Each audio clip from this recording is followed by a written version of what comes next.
Graças a Deus por essa live. Obrigado, Jesus, por esse momento sensacional. Estar aqui mais uma vez. Parece que está dando um pouquinho de eco, né?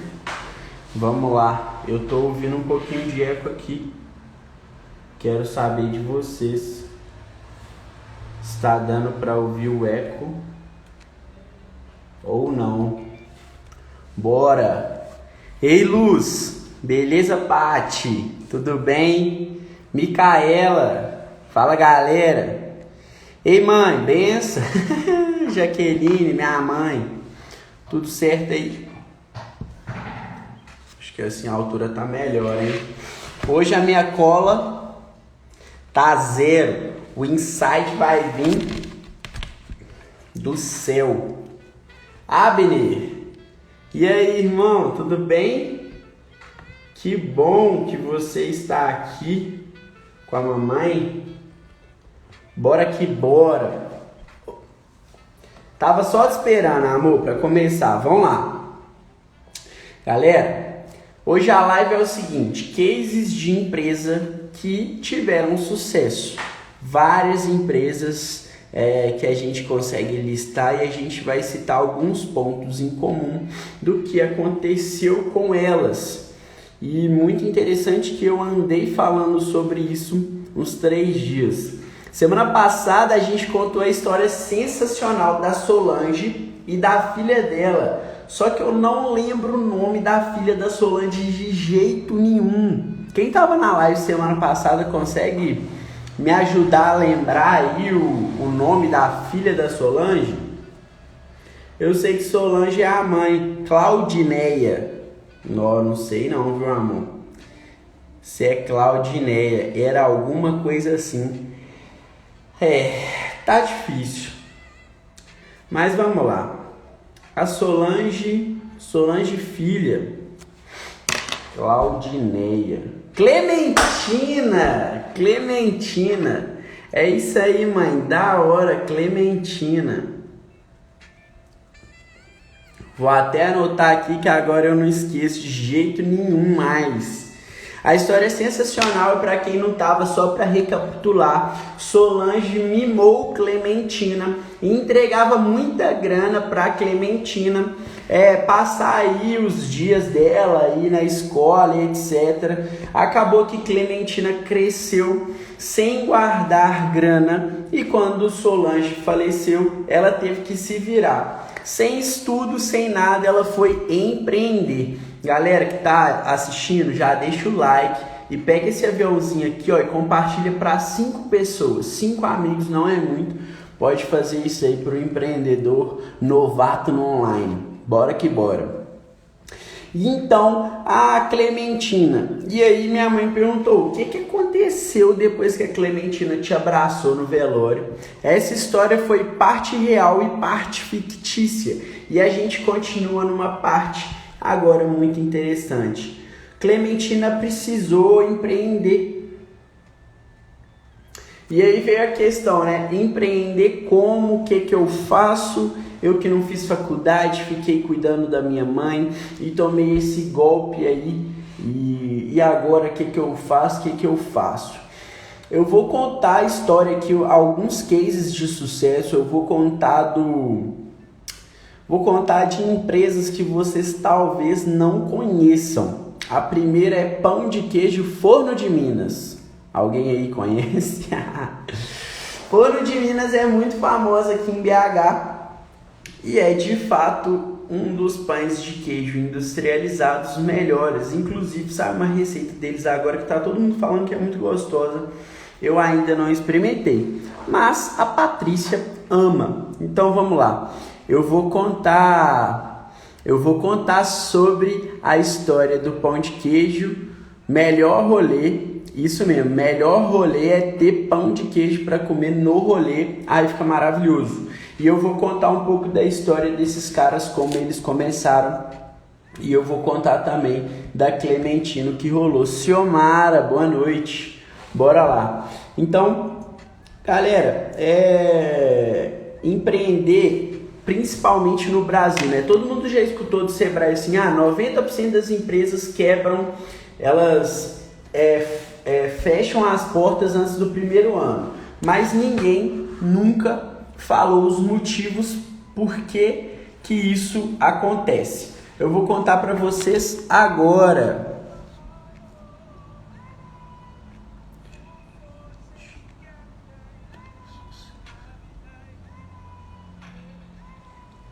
Deixa eu fixar esse comentário aqui. Bora! Galera, vocês querem que eu comece falando por que a Clementina teve sucesso ou contando a história do pão de queijo Forno de Minas? Bom, eu decidi. Vou contar a história do pão de queijo Forno de Minas. Pão de queijo Forno de Minas começou há muitos e muitos anos atrás. A história de um empreendedor brasileiro normal. Beleza, vamos lá, amor. Um brasileiro normal. Eu fiz a pergunta, né? Por que vocês acham que a empresa... Calma aí, vamos lá, vamos lembrar, recapitular. Por que 90% das empresas quebram no primeiro ano? Esse é um dado muito comum, mas ninguém fala o motivo. Eu discuti isso com um sócio meu um dia, o motivo pelo qual as empresas quebravam antes do primeiro ano. Várias pessoas falam que é por causa do governo, por causa do ponto, por causa de várias coisas.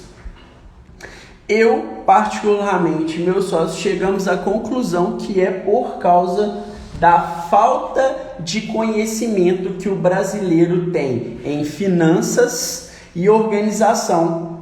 Ei, Luana, boa noite. Igão entrou aí também. Satisfação tê-los aqui. Então, acho que é por causa dessas duas coisas. Organização e também falta de gestão. Hora nenhuma durante a nossa infância, a nossa adolescência, nem mesmo na faculdade. Nem na faculdade nós temos esse conhecimento em gestão, como organizar, como fazer. Nossa cultura é muito mais técnica do que de fato empreendedora no sentido de organização, abrir empresa e como funcionam esses bastidores. Então nós aprendemos a fazer muitas coisas. Homens aí do Brasil normalmente sabem fazer várias coisas.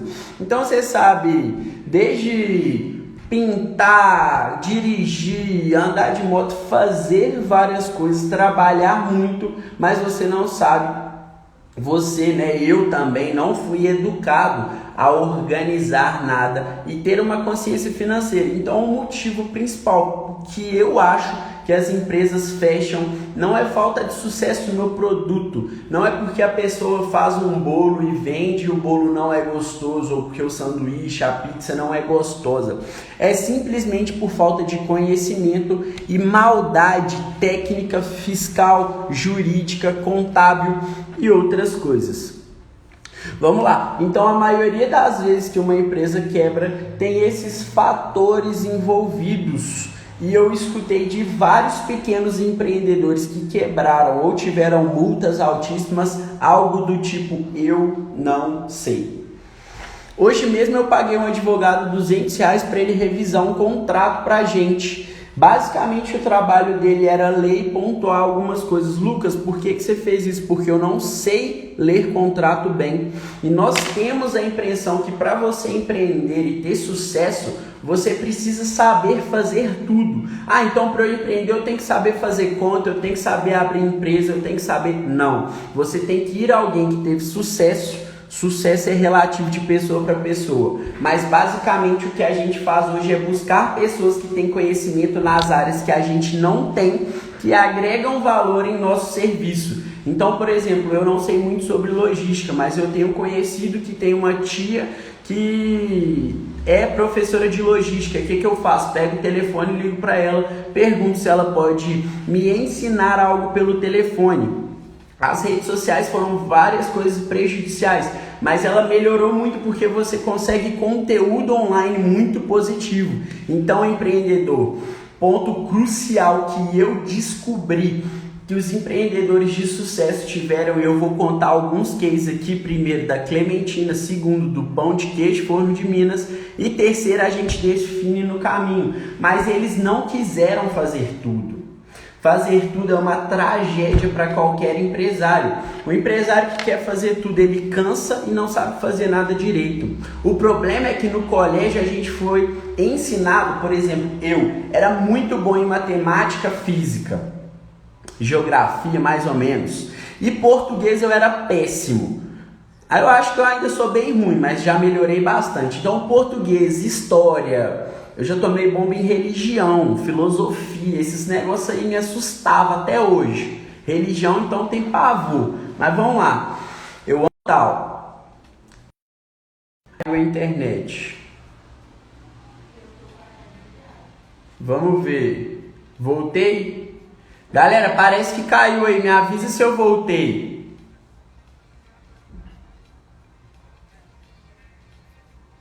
Os desafios da notícia você vê aqui toda segunda, 20 e 20. Galera, me conta aí, voltei ou não? Tá falhando. Tá falhando. Vamos tentar de novo, galera. Fica aí, hein? Vamos lá. Voltei. Parece que voltei, hein? Satisfação total, voltei. O Instagram tentou me derrubar, mas eu não vou parar hoje, se liga. No colégio a gente aprende que eu vou dar o meu exemplo. Eu sou muito bom em matemática.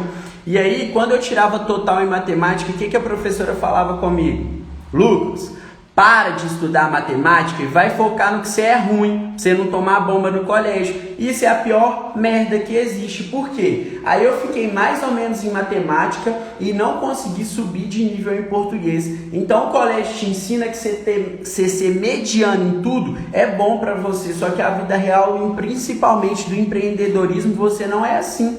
Na verdade, de escola nenhuma você é assim. Se você forma em engenharia, por exemplo, você tem que ser bom em cálculos. Ah, eu virei engenheiro estrutural. Você vai ser bom em português? Não. Você vai ser bom em fazer cálculos estruturais. Esquece o português, alguém corrige o contrato para você.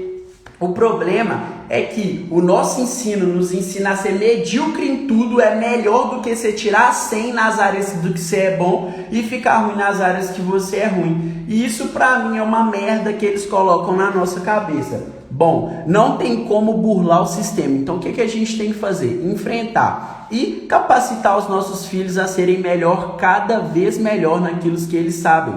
É por isso que eu pago contabilidade, pago contador, pago a Luísa para fazer arte aqui de design no meu Instagram. É impossível fazer. Pausou. Alô, voltei. Eles não gostam que eu reclamo do sistema de ensino não, só porque agora a gente tá rampando e tomou 3 bombas no colégio. Mas não tô nem aí não, eu vou falar do mesmo jeito, bora. Então galera, é o seguinte, é isso que rola. E aí caso você tenha um trabalho CLT e você tem que ser muito bom em português, olhar contrato, ler, redigir matérias, você não vai precisar ser bom em física, química. Isso é uma loucura. Mas tá bom, vida que segue, e agora segue a história do Pão de Queijo Forno de Minas. Então a primeira coisa que eu falei, né, que eu percebo que as empresas que tiveram sucesso têm, é o dono não quer fazer tudo. Aí eu tô fazendo agora que essa aqui não tem cola, hein? Eu vou anotar aqui, isso aqui vai virar um post que a gente vai falar sobre os empresários que deram certo nesse Brasilzão louco.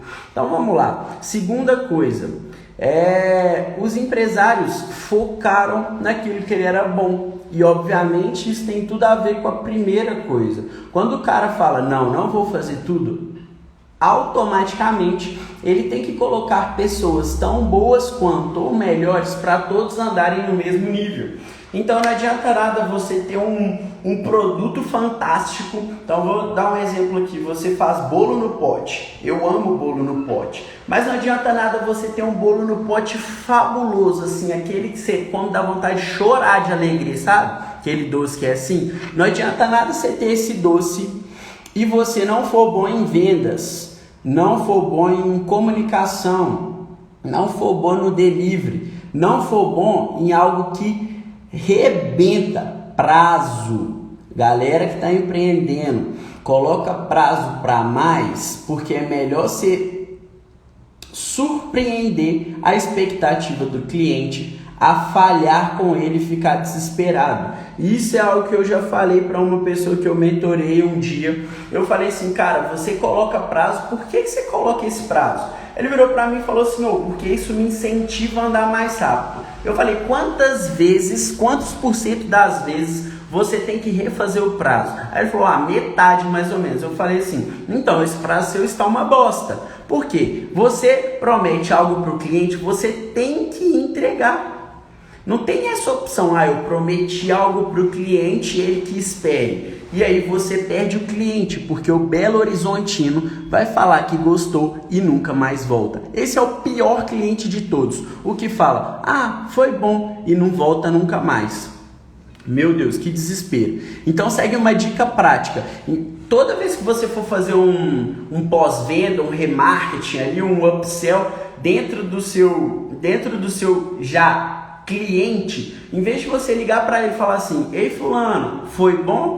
Vanessa, uma dica aí, Carol acabou de entrar também. Em vez de você ligar para o seu cliente e falar assim, e aí fulano, você gostou?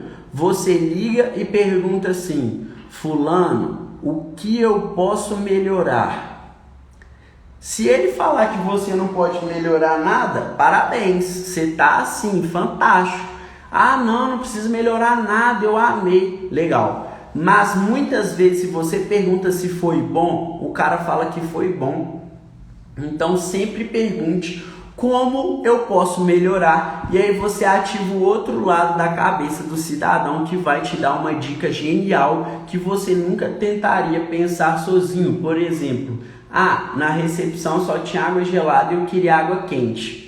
Sei lá, qualquer coisa. É uma dica muito importante. E para a galera que chegou agora, eu já pedi, pega esse aviãozinho aqui e manda aí para umas 3 pessoas que vão gostar de ter dicas de empreendedorismo que funcionam. Então, no pós-venda, não pergunte se foi bom. Pergunte como eu posso te ajudar. E a gente está falando aí, estamos contando a história do Vicente Camilotti, fundador do Forno de Minas de 1990. Como começou essa história? Vicente tinha a mãe que fazia pão de queijo e ali ele sabia que ele não era bom em fazer pão de queijo. O que ele começou a fazer? Vou resumir para vocês assim, dando breves detalhes. O que aconteceu? Ele começou a vender os pães de queijo congelado, coisa que não tinha na época, porque todo bom mineiro tem uma avó, tem uma mãe que tem uma receita própria de pão de queijo. O que aconteceu foi que ele adaptou um pouco a receita dele e eu distraio com a mensagem no WhatsApp aqui da minha esposa. Mas vida que segue. Então ele começou a vender ali para as pessoas perto da casa dele, teve sucesso e aí ele continuou vendendo. O que aconteceu é que um amigo dele que tinha um negócio local que comprava pão de queijo dele mudou, tipo assim, daqui de Belo Horizonte lá para Brasília. E ele ligou pro cara e falou assim, cara, aqui não acha pão de queijo de jeito nenhum, por favor, traz seu pão de queijo para cá. E o Vicente ficou pensando, meu Deus, como que eu posso levar meu pão de queijo a 400 km, 500 km, sei lá, de distância? Ele pegou o carro, comprou um isopor. Galera, pasme, ele pegou um isopor, encheu 400 kg de pão de queijo e foi. Ele não tinha certeza ainda se ia dar certo a venda. Então a gente sabe que o primeiro ponto é o dono não quer fazer tudo. E o segundo ponto, o dono assume riscos. Assumir riscos maiores do que normalmente a galera queira assumir. Por exemplo, eu saí da Vale para abrir um restaurante que já quebrou. Então, normalmente, empreendedores assumem riscos maiores do que outras pessoas. Então, vamos lá. Bora. Primeiro, o dono não quer fazer tudo. Segundo, o dono assume riscos. Terceiro, Terceiro ponto. Então o Vicente foi lá para Brasília com um carro cheio de pão de queijo e para tentar uma venda lá em Brasília, o que fica muito difícil. Gabi, outra Gabi e Maicon. Maicon é empreendedor nato aí, hein? Vamos lá. Cara, ele chegou lá e negociou a venda. Quando ele chegou nesse amigo dele, o amigo dele falou assim: cara, eu amei seu pão de queijo, mas não cabe 400 quilos de pão de queijo no meu estoque, eu quero 50 quilos. E aí Vicente parou e pensou e falou assim: claro, te vendo, muito educado, vendeu 50 quilos de pão de queijo pro cara. E aí ele falou assim: meu Deus, o que eu faço com os outros 350 quilos de pão de queijo que estão no meu carro no isopor? O que você faria na situação dele? E aí ele atingiu o terceiro passo do empreendedor, que é lindo. O terceiro passo é: ache parceiros.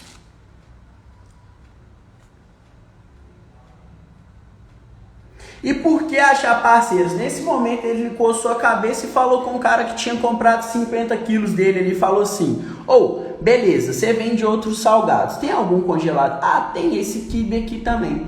Ah, de onde que é? Ah, da fábrica aqui perto. Me dá o endereço. Pegou o carro e foi na fábrica de quibe que esse parceiro que comprou o pão de queijo dele já comprava e era lá de Brasília também.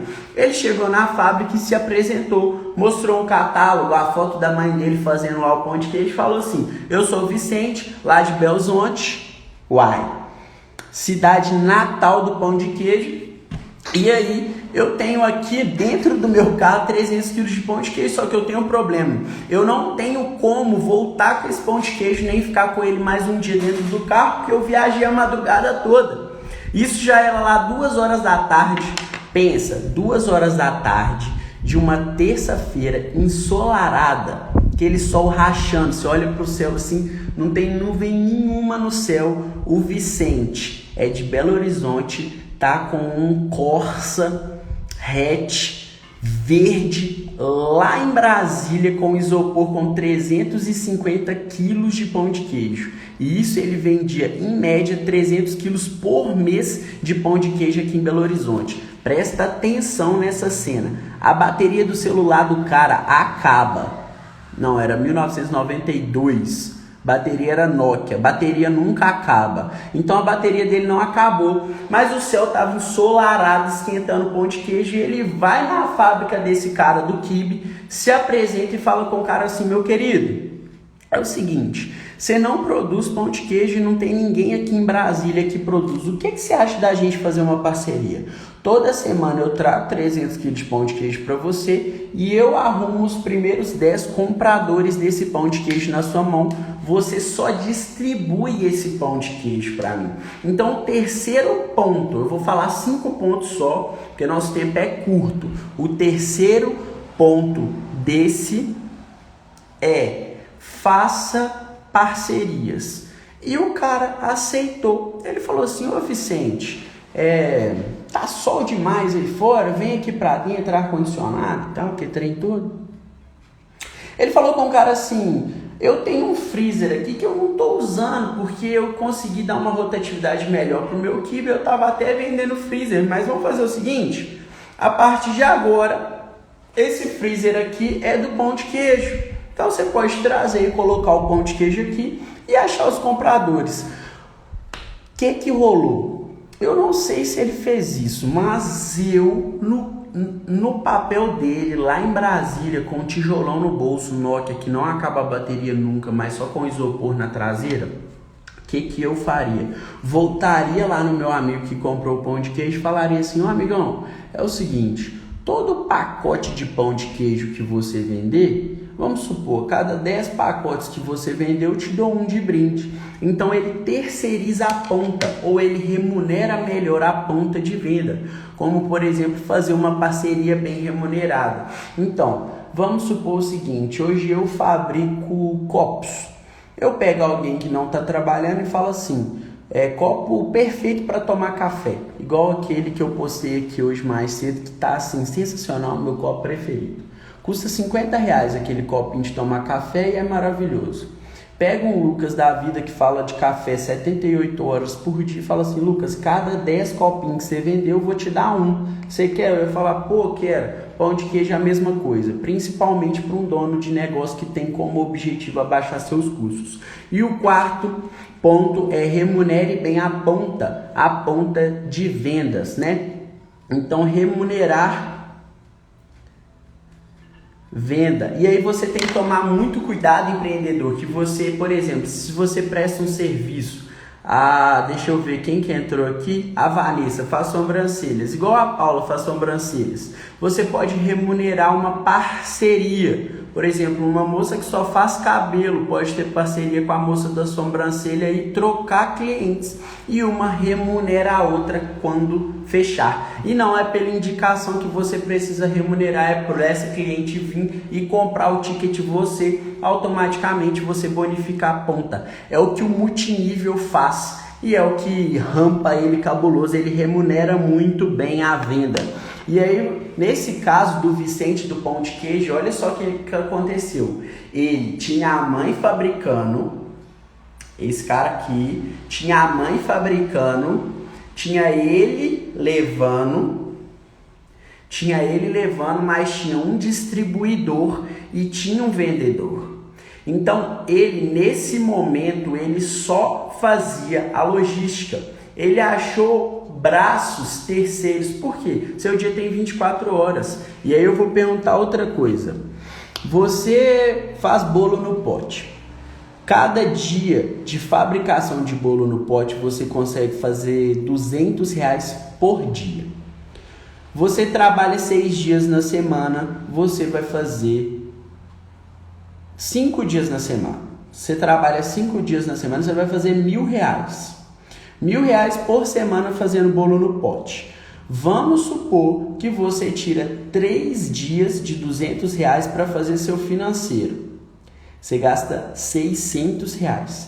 É melhor você contratar um freelancer de R$400 para trabalhar ali 2 horas, porque o cara é expert em financeiro. Você contrata o freelancer para fazer uma planilha, acompanhar a planilha para você, paga R$400 para ele por mês e você faz 1 dia a mais, 2 dias a mais, 3 dias a mais de trabalho. E aí você foca no que você é bom e multiplica a grana com quem é bom em outro aspecto. Então, procurar parceiros. É nosso ponto 3 do Vicente do Pão de Queijo que deu certo.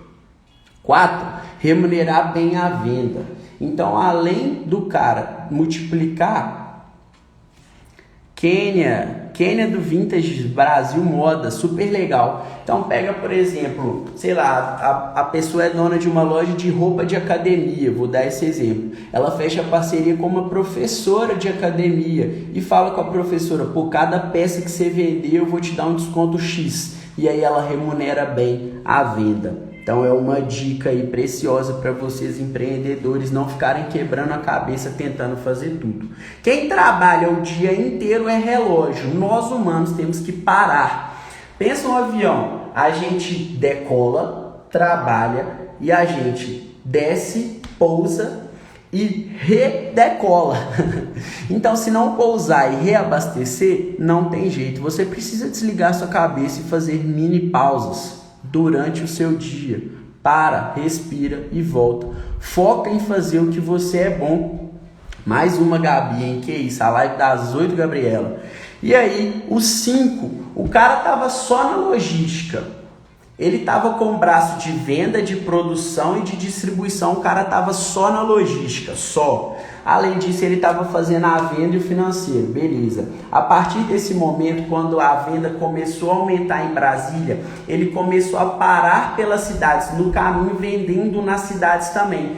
Então ele abreviou logística. Lucas, tem uma estrada, só uma estrada mais famosa que vai para Brasília. O cara começou a pegar outras estradas para vender em outros estados? Não, galera. Essa é uma arma poderosa de quem quer abrir uma segunda unidade. Nunca abra longe. Por exemplo, Araújo é o outro case. Ele não abriu lojas longe. Todas as primeiras lojas da Araújo foram dentro da Contorno. Por quê? Belo Horizonte é um bicho desconfiado. Belo Horizontino. E aí você tem que fazer com que ele confie em você. Como você vai fazer com que um núcleo confie em você se você tem uma loja aqui, uma aqui, uma aqui, uma aqui, uma aqui, uma longe? O que ele fez? Começou a vender na rodovia. Então todo mundo que estava indo para Brasília parasse, tinha uma plaquinha lá, pão de queijo Forno de Minas. Quando o cara chegasse em Brasília, ele já ia lembrar que ele tinha visto pela estrada, já tinha visto aqui em BH, e a confiabilidade dele de adquirir aquele produto era muito melhor. Então ele focou no trecho BH Brasília, ele nichou, e isso está cada vez mais forte. Eu tenho uma live que a gente falou só sobre nicho, que é sensacional. Se vocês quiserem eu falo de novo. Por que uma loja muito especialista em algo rampa? Porque ela vira referência. E aí naquele trecho BH Brasília, ele virou referência. O que aconteceu depois disso? Quando ele construiu esse trecho, ele contratou uma empresa que faria logística para ele, que nem era interna, era uma logística terceira. E aí ele começou a terceirizar as coisas. Nesse momento ele sai de fazer tudo e ele assume uma posição estratégica. Eu vou falar que isso é uma coisa que quebra muito empresário, várias pessoas que eu conheço. Estão preparados mesmo? É querer fazer. Como assim querer fazer, Lucas? Todos os grandes times de futebol que já ganharam maior número de títulos não tinham um técnico, um bom jogador de futebol. Eles tinham um técnico, um excelente professor, um excelente estrategista, um excelente cara que vê as coisas de cima e organiza as peças do tabuleiro. Obviamente você tem um time, o técnico tem que estar colado no time e falar assim, cara, qualquer dificuldade sua eu assumo, porque criança tenta achar culpado nas coisas e adulto, dono de empresa, assume a responsabilidade e resolve junto com o time. Nesse momento, Vicente consagrou o trecho. Galera, para quem entrou agora, eu estou contando a história do Vicente, que é dono do Pão de Queijo Forno de Minas. Vamos lá. Nesse momento ele consagrou o trecho BH Brasília e ele sai da logística e começa a assumir vendas e um paralelo com o cliente. Então esse cuidado do cliente ele trouxe para ele e falou assim, cliente, qual que é a sua dor? Cliente, você quer um pão de queijo maior, um pão de queijo menor? Qual é a sua dor? Eu estou com você e vou te ajudar a sanar essa dor. A maioria dos clientes B2B, eles querem proximidade e saber que eles estão fortes no time. E B2C, eles querem também proximidade. Esse é um pulo do gato e é papo para outra live. Nesse momento que ele consagra a confiabilidade naquele trecho, ele vira referência. O que ele faz? Pão de queijo, mais nada. Eu conheço várias empresas que começaram vendendo um tipo de produto. Olha só, essa empresa aqui que está na minha mão.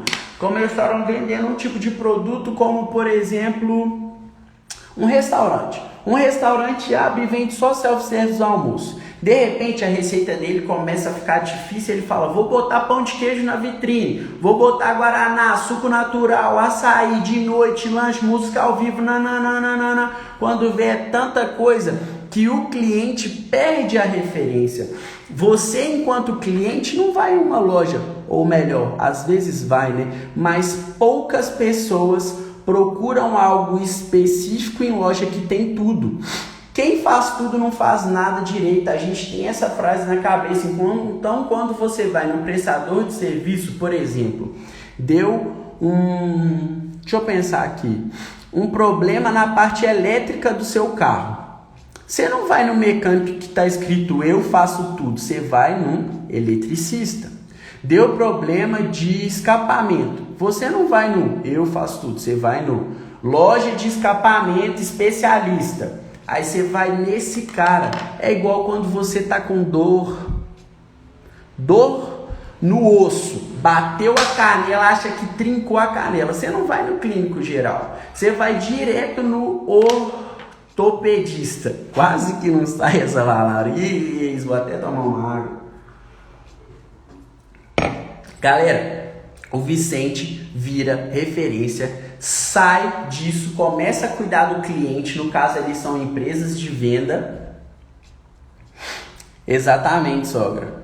Até na saúde é assim. E é mesmo. Então você tem que fazer com que seu cliente, e normalmente se for B2B melhor, ele enxergue você como referência em determinadas coisas. E se, Lucas, e se eu for uma franquia? Ou e se eu for uma marca bandeirada? O que eu faço?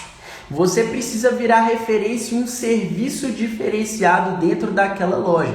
Por exemplo, eu sempre vou no mesmo lugar comprar açaí. E é uma marca franqueada, só que a funcionária de lá me chama pelo nome, me trata super bem. Quando o dono tá lá, ele fala, acrescenta um topping de graça pro Lucas, porque ele vem aqui quase todo dia.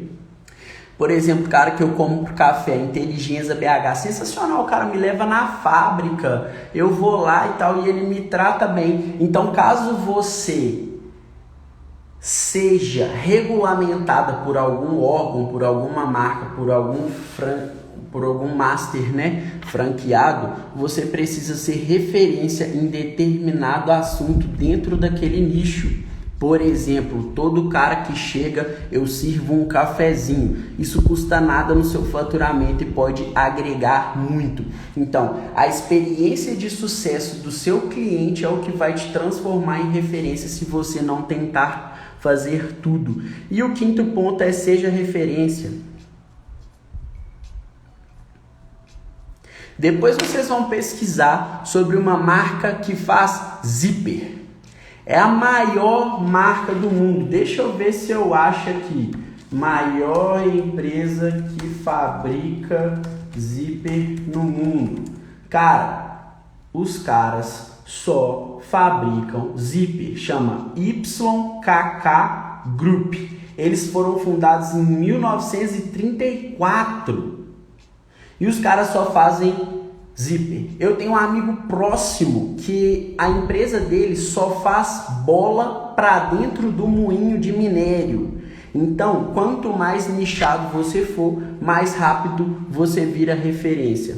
E eu ia contar a história da Clementina, que fez a mentoria comigo. Só que eu contei a história do Vicente, que teve sucesso e seguiu esses 5 passos. O que aconteceu com a Clementina é que eu ensinei esses 5 passos para ela e ela executou eles com maestria e teve sucesso na empresa dela. Qual que é a empresa da Clementina? Qual que é a sua empresa? Pode ser você, a Clementina, porque é um nome fictício. Então, o básico funciona. Não tenta fazer tudo, que quem faz tudo não faz nada direito. E recapitulando, 5 pontos o dono não consegue fazer tudo e ele tem essa lucidez. O dono assume riscos maiores. Terceiro, ele acha belos parceiros. Então, se você tem uma galeria de lojas, vai inaugurar agora 10 lojinhas para aluguel. Pega 2 lojas e dê de graça 6 meses, 7 meses de aluguel grátis. Para quem? Para 2 marcas fortes na localidade, 2 marcas confiáveis. E aquilo vai te dar autoridade. Então, o terceiro ponto é achar parceiros, autoridade. O quarto, remunere bem a venda. E o quinto, seja referência em qualquer assunto. Galera, muito obrigado pela participação de todos. A maior referência do mundo só vai encontrar nesse livro aqui, Jesus. 98,9% das coisas que eu aprendo é com Jesus e as outras 1% também. Então, galera, se liga que tá todos os códigos de empresa, de finanças, tudo tá na Bíblia. E eu sou muito grato por ter a oportunidade de ler e compartilhar aqui com vocês, mesmo contando a história do Vicente, que foi o pão de queijo, da Clementina, que foi minha mentorada. Galera que acompanhou aí, eu espero de coração ter agregado para vocês, entregado coisas preciosas. E lembrando, toda segunda 20h20 tem live. Abner Fernando, eu te amo, meu irmãozinho querido. Boa noite. Galera, eu vou deixar aí só mais alguns minutinhos. A ideia da live é ser sempre de 40 minutos, 20h20, às 21. Eu vou deixar um tempinho aqui caso vocês tenham alguma pergunta sobre o Vicente do Pão de Queijo. Pati acompanhou aí, né, do 0 até agora, valeu demais. Não esqueça, galera, essa live vai pro meu feed agora. Deixa um like lá e escreve uma frase que você mais gostou nos comentários. Encaminha para um amigo empreendedor, porque pode não fazer muito sentido para você, mas para ele uma coisinha que eu falar aqui faz todo sentido, porque quando a gente está no núcleo da operação a gente não enxerga. E quando vem alguém dar pitaco sincero de fora, diferente dos parentes que não te ajudam e depois fala que é seu amigo, diferente disso. Então eu vou subir essa live agora lá pro feed. Deixa o like, deixa um comentário lá da parte que você mais gostou. Valeu todo mundo, honra e glória de Jesus, tamo junto. Até segunda 2020, segue o game, é possível empreender. Valeu!